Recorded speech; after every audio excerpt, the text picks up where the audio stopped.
Hello hello hello दोस्तों, स्वागत है आप सभी का विरासत एकेडमी के ऑनलाइन प्लेटफॉर्म पे। दोस्तों, आज हम बहुत ही इंपॉर्टेंट टॉपिक पे डिस्कस करेंगे जिसका नाम है जनरल टेस्ट। बहुत सारे बच्चों के लिए जनरल टेस्ट एक इतनी बड़ी कंफ्यूजन है कि लोगों को समझ नहीं आया कि कहां से पढ़ें, क्या पढ़ें, क्या क्या क्या आने वाला है। कुछ लोग बोल रहे हैं कंप्रहेंशन आएगा क्या। आप अगर आप जाओगे ना, अगर आप वेबसाइट पे चेक करोगे तो बहुत सारे हैं, लेकिन जो भी ऑफिशियल वेबसाइट पे है बेटा, विरासत एकेडमी आपको वही प्रोवाइड करेगा। क्योंकि अगर आपने ये वीडियो देख लिया तो आपको कहीं और जाने की जरूरत ही नहीं है, क्योंकि हमने एक ही वीडियो में सब कुछ आपको बता दिया है। तो सीयूईटी 2025 जिन भी लोगों को यह लगता है कि देना है, और देना भी चाहिए, क्योंकि अगर आपको इंडिया के प्रेस्टिजियस यूनिवर्सिटीज से पढ़ना है तो उसके लिए national test agency common university test लेता है, और वो 2025 में होगा, और समय भी धीरे धीरे नजदीक आ रहा है। तो आपको अपनी तैयारी में भी लगना है। तो अब आपको यह समझना है कि अगर हमें बीएचयू में एडमिशन लेना है तो सब्जेक्ट कॉम्बिनेशन के साथ, क्योंकि डोमेन तो आपका एक हो जाएगा। डोमेन जैसे अगर आपको हिस्ट्री में एडमिशन लेना है, हिस्ट्री ऑनर्स करना है, तो आपको हिस्ट्री डोमेन लेना है। यदि आपको फिजिक्स लेना है तो फिजिक्स डोमेन लेना है। लेकिन साथ साथ बीएचयू आपका एक जनरल टेस्ट लेता है, जनरल टेस्ट लेता है, साथ साथ एक लैंग्वेज का भी पेपर होता है। लेकिन आज हम लोग बेटा स्पेसिफिकली बात करेंगे जनरल टेस्ट की, क्योंकि जनरल टेस्ट में बहुत सारे कंफ्यूजन्स हैं कि जनरल टेस्ट में क्या होता है, कैसे होता है। तो आज हम लोग उसी को लाइन बाय लाइन समझेंगे कि पर्टिकुलर जो सेक्शंस हैं उसमें क्या क्या आने वाले हैं। और विरासत एकेडमी आपके लिए फ्री बैचेस, जनरल टेस्ट के फ्री बैचेस प्रोवाइड करेगा बेटा। आपको वहां पे पीवाईक्यू सेक्शन के साथ साथ प्रैक्टिस सेक्शन भी मिलने वाले हैं। ठीक है, तो चलिए अब हम अपने आज के सेशन को आगे बढ़ाते हैं। सबसे पहले जो सीयूईटी जिसको जनरल टेस्ट या फिर हम लोग जीटी बोलते हैं, उसके सिलेबस को देखते हैं कि बेटा सिलेबस में आता क्या है। बहुत सारे वेबसाइट्स पे, बहुत सारे चैनल्स पे आप जो जाएंगे तो बहुत सारी बातें हैं, लेकिन विरासत एकेडमी अगर आप आएंगे तो आपको वही मिलेगा जो मेन है, जो इंपॉर्टेंट है, जो एनालिसिस किया हुआ है, जो पीवाईक्यू में है, जो पिछले साल है और 2022 में था, 2023 में था, जो 2024 में था और जो 2025 में आएगा।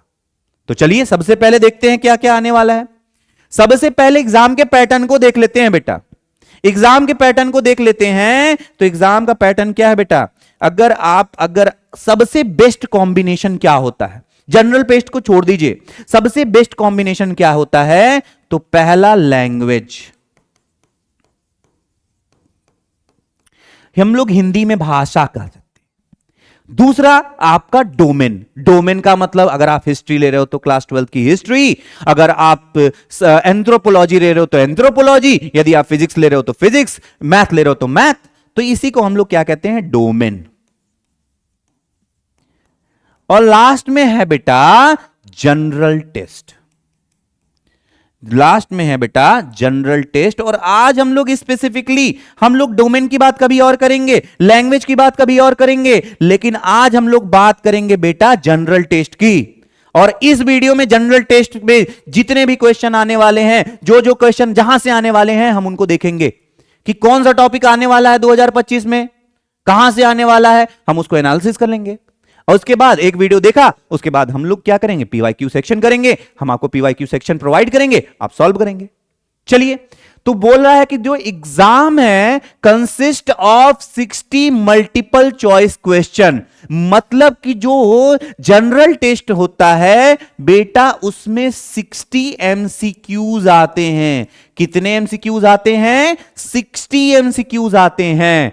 But you have to be attempted within 60 minutes. और आपको 60 एमसीक्यू कितने मिनट में करने हैं बेटा, 60 मिनट में। लेकिन आप ये समझो कि जो 60 मिनट, जो 60 क्वेश्चन दिए हुए हैं, 60 में आपको 60 नहीं करने हैं, 60 दिया है 50 करने हैं 1 घंटे में। मतलब यदि आपको 60 क्वेश्चन दिया है बेटा तो करना है 50। मतलब आपको 60 मिनट में कितना प्रश्न करना है? 50 प्रश्न। You have to solve 50 question in 60 questions. कोई भी, जैसे कि मान लो हमको क्वेश्चन नंबर 51 आ रहा है और क्वेश्चन नंबर 52 नहीं आ रहा है, हम स्किप कर देंगे, हमारे पास 10 क्वेश्चन छोड़ने का ऑप्शन है। तो आपको 60 में कोई भी 50 करने हैं, 60 में कोई भी 50 करने हैं। और आपको यह ध्यान दीजिए, रेड कॉर्नर, अगर आप सही आंसर करते हो तो सही आंसर के मिलेंगे 5 मार्क्स। सही आंसर के कितने मिलने वाले हैं? 5 मार्क्स। लेकिन अगर आप गलत कर दिए तो बेटा आपका रिड्यूस्ड हो जाएगा -1। आपका रिड्यूस कितना होगा? -1। तो हमें बहुत अच्छे से सिलेबस पता होना चाहिए। और आप आज ये समझ लो कि कोई भी एग्जाम दीजिए, सबसे पहले सिलेबस देखिए बेटा। कोई भी एग्जाम दीजिए, आप यूपीएससी का एग्जाम दीजिए, यूपीपीसीएस का एग्जाम दीजिए, सीयूईटी का एग्जाम देखिए बेटा, सिलेबस अपने पास रखिए। और ये सारे सिलेबस हम आपको अपने टेलीग्राम चैनल पे भी प्रोवाइड कर देंगे। वहां पे विजिट करिए और आप वहां पे सारे सिलेबस को पॉइंट बाय पॉइंट नोट कर लीजिए। चलिए अब देखते हैं कितने सेक्शन से आने वाले हैं। कितने सेक्शन से आने वाले हैं? आपको कितना लगता है? 10, 12? देखते हैं। चलिए, तो कितने सेक्शन है बेटा? 6 सेक्शन है। एक्चुअली मेनली तो है 3, लेकिन इसको मैंने एनालिसिस करके 6 सेक्शन में बांट कर दिया है, क्योंकि हम लोग verbal ability, non verbal ability, analytical ability, जो तुम्हारा रीजनिंग के 3 पार्ट हैं, उनको हमने 3 पार्ट में बांट दिया है। क्योंकि हम डायरेक्ट लिख सकते थे रीजनिंग,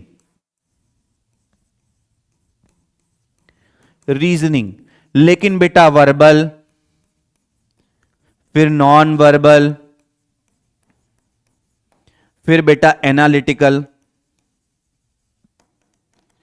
अब ऐसे समझने में हमें थोड़ा सा प्रॉब्लम होता है कि सर वर्बल कहां से आएगा, वर्बल में क्या आएगा? वर्बल में तो बहुत सारे हैं। नॉन वर्बल में कहां से आएगा? बहुत सारे हैं।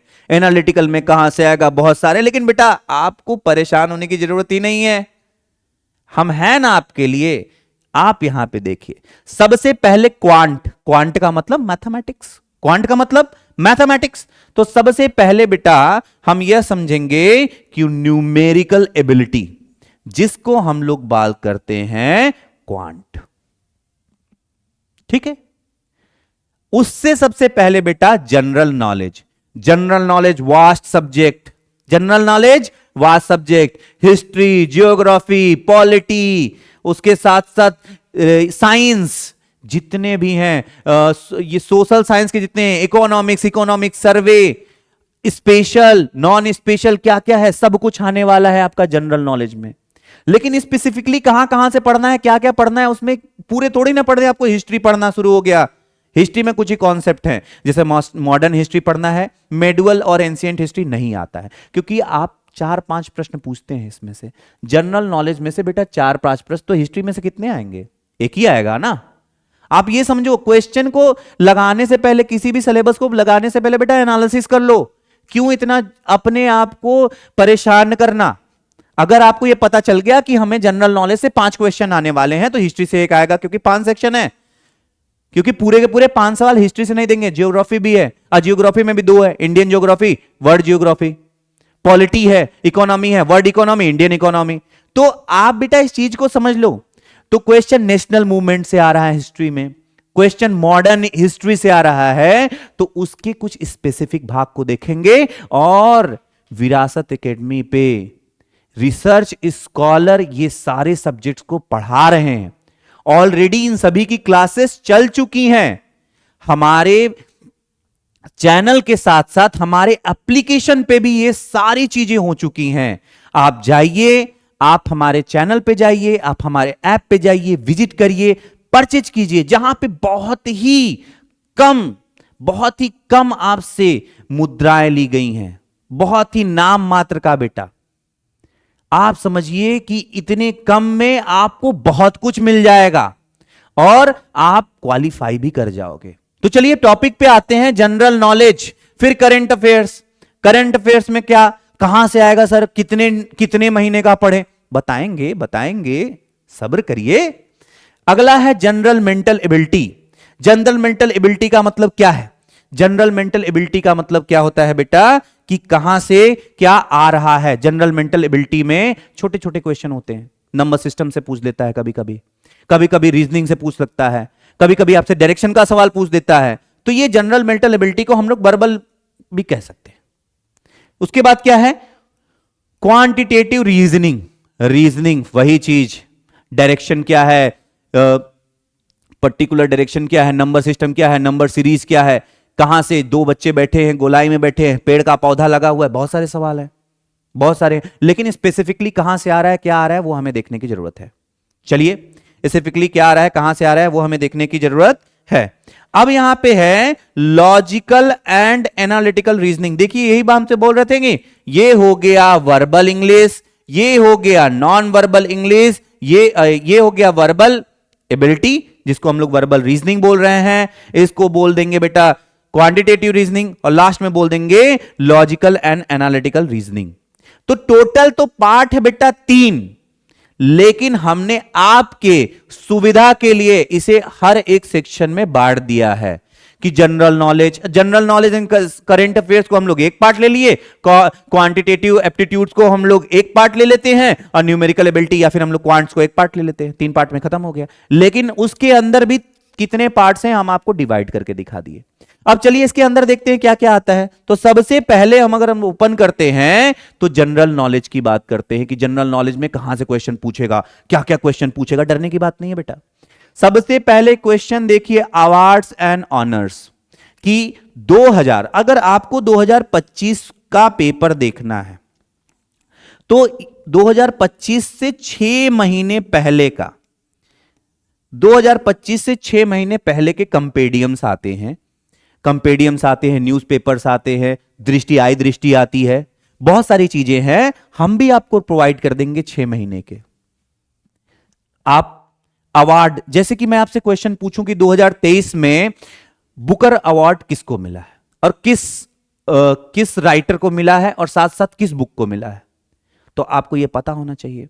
वही चीज है ऑर्बिटल, वैसे answer awards and honours, book and authors, country and capital, साथ में बेटा मुद्रा कि जापान की मुद्रा क्या है, रसिया की मुद्रा क्या है, इंडिया का क्या है, बांग्लादेश का क्या है, ये आपको पता होना चाहिए क्योंकि बेसिक सवाल है। जनरल पॉलिटी, आप ये समझ रहे हो आपको सेक्शंस देंगे तो नहीं, जनरल पॉलिटी में किसका क्या है, जैसे कि स्टेट का क्या बिहेवियर है, कॉन्सेप्ट ऑफ नेशनल इंपॉर्टेंस क्या है, पॉलिटिकल थ्योरीज क्या है।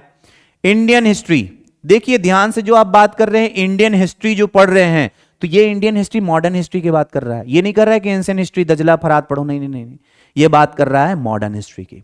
और जो सबसे इंपॉर्टेंट है बेटा हिस्ट्री में, सबसे इंपॉर्टेंट है इंडियन नेशनल मूवमेंट। उसके साथ साथ बेटा इंपॉर्टेंट डेज क्या है, कितने इंपॉर्टेंट डेज क्या है, उस दिन को क्या हुआ था। जैसे कि क्वेश्चन 2021 में ही पूछा था कि ओजोन डेज कब मनाया जाता है, चिल्ड्रंस डे कब मनाया जाता है, बहुत ही बेसिक क्वेश्चन पूछता है। लेकिन वर्ल्ड डायबिटीज डे कब मनाया जाता है, तो इंपॉर्टेंट डे है, हमको ये चीज भी ध्यान देना है।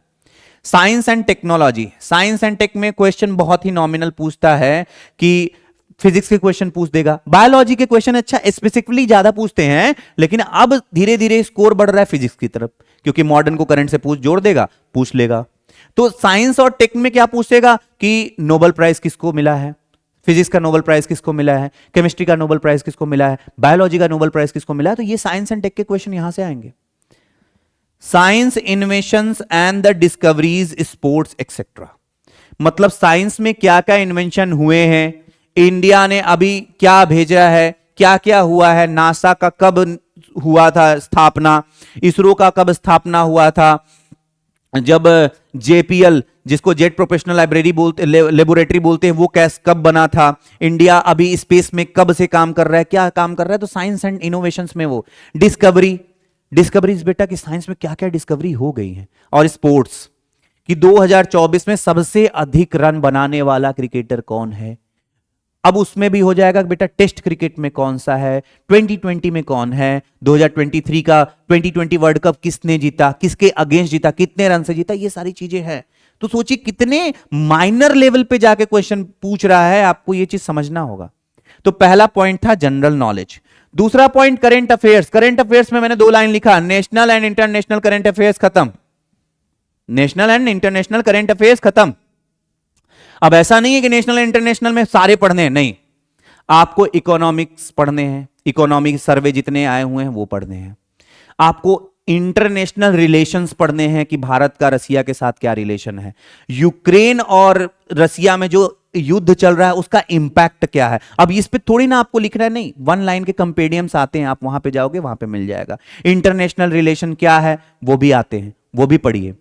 इसके बाद क्या आ रहा है, इसके बाद general mental ability. General mental ability जिसको हम लोग बोलते हैं verbal reasoning, general mental ability को जिसको हम लोग बोलते हैं verbal English, sorry verbal reasoning. अब वर्बल इंग्लिश में क्या क्या आता है बेटा, ध्यान से देखिए, एनोलॉजी है, ब्लड रिलेशन है, क्लासिफिकेशन है, कोडिंग है, डिकोडिंग है, डायरेक्शनल टेस्ट है, जैसे कि north direction, south direction, east direction, west direction. अब कौन सा डायरेक्शन है, अब ऐसे तो फंस गए ना डायरेक्शन में, लेकिन डायरेक्शन में नहीं फंसना है। मैं आपको बताऊंगा इसमें भी बहुत सारे नहीं आने वाले हैं। तो आप ये बोलोगे ना सर इतने सारे हैं मैं कैसे पढ़ूं, है ना। हम judgement and reasoning, letter and symbols, series, logical and analytical reasoning, mirror and water images, जैसे कि पूछ देगा कि यहां पे ऐसे बना है तो यहां पे वाटर इमेजेस का क्या होगा, आपको यह समझना होगा। नॉन वर्बल सीरीज में स्टेटमेंट है, आर्गुमेंट है, स्टेटमेंट एंड कैलकुलेट, यहां पे क्या है, कॉन्सलेशंस है। अब क्वेश्चन ज्यादा कहां से पूछता है, रेड कलर में देख लो, रेड कलर में मैं बाहर दे रहा हूं क्वेश्चन। क्वेश्चन पूछता है बेटा ब्लड रिलेशन से, क्वेश्चन पूछता है कोडिंग एंड डिकोडिंग से, क्वेश्चन पूछता है डायरेक्शन टेस्ट से, क्वेश्चन पूछता है आपका ये मिरर एंड वाटर इमेज से। एक क्वेश्चन पक्का बनने वाला है, नॉन वर्बल सीरीज से क्वेश्चन पूछता है। तो बाकी जितने हैं बाकी हेल्प करते हैं दूसरे के, थोड़ा थोड़ा पढ़ो, लेकिन जिसको रेड किया उसको ज्यादा पढ़ो, ठीक है। चलिए आगे चलते हैं। जनरल टेस्ट के बाद न्यूमेरिकल एबिलिटी। न्यूमेरिकल एबिलिटी में क्वेश्चन कहां से आएंगे सर, कहां से आएंगे न्यूमेरिकल एबिलिटी में क्वेश्चन, तो बेटा 6th टू लेके 10th तक के जितने भी मैथ के सेक्शन हैं, 6th टू लेके 10th तक के जितने भी मैथ के सेक्शन है, जिसको हम लोग बोलते हैं बेसिक मैथ, जिसको हम लोग बोलते हैं basic math as well as A D V advance math, जिसको हम लोग बेसिक के साथ साथ एडवांस मैथ में बोलते हैं, जैसे नंबर सिस्टम हो गया, अलजेब्रा हो गया, एप्लीकेशंस ऑफ मैथमेटिक्स हो गया, बोट एंड स्ट्रीम्स हो गया, ज्योमेट्री आएगा, LCM HCM, mensuration, 2D and 3D mensuration, like circle का क्या होगा, क्यूब क्या होगा, सिलेंडर का क्या होगा फॉर्मूला, यदि रोम्बस दिया हो तो उस पर पर्टिकुलर पूछ लेगा एंगल क्या होता है। अब यहां पे पार्टनरशिप, परसेंटेज में भी प्रॉफिट एंड लॉस, परसेंटेज में डायरेक्ट क्वेश्चन दे देगा, प्रॉफिट एंड लॉस का क्वेश्चन दे देगा, सीआई का दे देगा। अब आपको ये चीज समझना है बेटा कि क्वेश्चन कहां से आता है। तो जब हम लोग इसके सेक्शंस में चलेंगे तो भी एक एक पॉइंट को देखेंगे कि इसके सेक्शंस क्या क्या आने वाले हैं। अभी तो हम लोग सिर्फ सिलेबस को देख रहे हैं, सिलेबस को देखना भी बहुत जरूरी है। यहां पे percentage, probability, problem on train, लेकिन जैसे कि क्वेश्चन दे देगा एक स्टेशन है, 2 ट्रेन इधर से, एक ट्रेन इधर से दूर पार कर रही है, तो कितने मिनट में पार कर जाएगी, कितना टाइम लगेगा, तो उसको भी हमें समझने की जरूरत है। Profit and loss, relation and proportion, ratio and proportion तो बहुत ही इंपॉर्टेंट है बेटा, रेशियो एंड प्रपोर्शन बहुत इंपॉर्टेंट है। सिंप्लीफिकेशन है, अप्रोक्सीमेशन है, ये स्टैटिक्स है, टाइम एंड वर्क है, वाटर एंड वाटर से रिलेटेड भी क्वेश्चन आता है, पाइप से रिलेटेड क्वेश्चन आता है। तो ऐसा है कि बहुत सारे पॉइंट्स नहीं लिखे हैं, वो भी आएंगे, लेकिन विरासत एकेडमी में आपको सब कुछ मिलेगा, आपको कहीं से भी परेशान होने की जरूरत नहीं है। आगे देखिए, आगे बेटा क्वांटिटेटिव रीजनिंग, वही नॉन वर्बल में क्या है, arithmetic number series, arithmetical reasoning, algebra, geometry, data interpretation, जिसको हम लोग डीआई बोलते हैं, जिसको हम लोग क्या बोलते हैं, डीआई का एक सवाल रहेगा। डीआई के एक ही सवाल में 5 सेक्शन दे देते हैं, आप चूज करते रहो, 5 नंबर का दे दिया, तो कभी कभी यह भी दे सकता है डीआई। तो अब डीआई पढ़ना है, और डीआई पढ़ने के लिए आपको हर चीज आना चाहिए, प्रॉफिट लॉस आना चाहिए, जितने भी हम लोगों ने ये बेसिक मैथ की बात की है, बेसिक मैथ की बात की है, यहां पे आपको पूरा का पूरा डीआई को सॉल्व करने के लिए आना चाहिए। फिर लास्ट में क्या बचा बेटा, logical and analytical reasoning. Logic की बात करेंगे यहां पे कोई ना मैथ की जरूरत होगी ना, यहां पे आपको कुछ कॉन्सेप्ट लगाने की जरूरत होगी, बस आपको एनालिसिस करना है कि डायरेक्शन दे दिया तो एनालिसिस करना है कि कैसा बिहेवियर है, और बाकी चीजें दे दिया तो कैसा है। तो एनालॉजी के case and effect, logical detection series है बेटा, नॉन वर्बल रीजनिंग भी है, स्टेटमेंट एंड कंक्लूजन्स हैं। जैसे स्टेटमेंट दे दिया, उसका कंक्लूजन क्या होगा, 4 कॉन्सेप्ट दे दिया, चारों का आंसर क्या होगा, तो उसके भी चीजों को हमें समझना है। तो आई होप आपको हमारा ये पूरा का पूरा एक्सप्लेनेशन समझ में आया होगा। और बेटा देखिए, दिसंबर चालू हो गया है, जनवरी फरवरी बीतेगा, तैसे ही आएगा मार्च और पेपर हो जाएंगे शुरू, तो अभी से लगिए। और बेटा अगर आपको युद्ध लड़ना है तो आपको एक सारथी की जरूरत होगी। विरासत एकेडमी आपको एक सारथी की तरह काम करेगा और आपको युद्ध जीतने में पूरा का पूरा आपके साथ खड़ा रहेगा। तो आप आइए, हम और आप मिलकर जनरल टेस्ट पेपर को खत्म कर देते हैं। अगर आपको हमारा यह वीडियो अच्छा लगा हो तो प्लीज हमारे चैनल पे जाइए, लाइक करिए, सब्सक्राइब करिए, शेयर करिए। तब तक के लिए धन्यवाद और मेहनत करते रहिए।